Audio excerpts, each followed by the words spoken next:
This is the VOA Special English Education Report.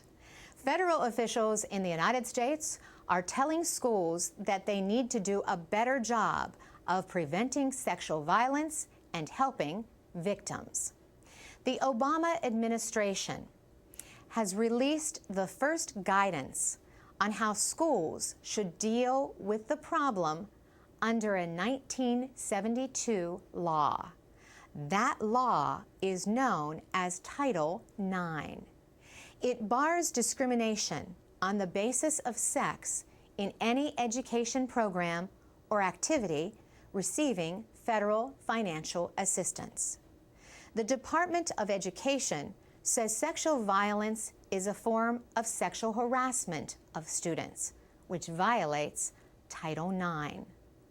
In April, Vice President Joe Biden joined Education Secretary Arne Duncan at the University of New Hampshire to announce the new efforts. Secretary Duncan said, "Sexual violence is one of those issues we all wish didn't exist.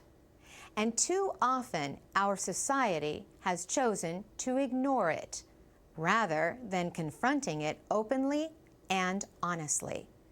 And that denial must end. Every school would like to believe it's immune from sexual violence, but the facts suggest otherwise." A study found that 1 in 5 women is sexually assaulted while in college. About 6% of male college students say they have also been victims. Mr. Duncan said that by some estimates, more than 1 in 10 high school girls are physically forced to have sex in or out of school. He said the numbers are probably low because many sex crimes are never reported. In one recent school year, public schools reported 800 rapes or attempted rapes and almost 4,000 other cases of sexual violence. The Education Department has written a 19-page letter to all school systems, colleges, and universities that accept federal money. It explains requirements for them under Title IX in dealing with sexual violence. These include making sure victims know their rights and are kept informed about the progress of the investigation. Schools must also protect victims from suspects who may still be in school with them.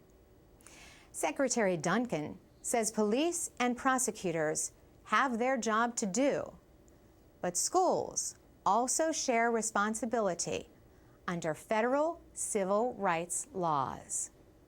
Investigations of sexual violence often take too long, he says, and the victims are not taken seriously. Victims are more likely to do poorly in school, get depressed, and abuse drugs and alcohol. For VOA Special English, I'm Carolyn Presutti. We'll have more on this subject next time.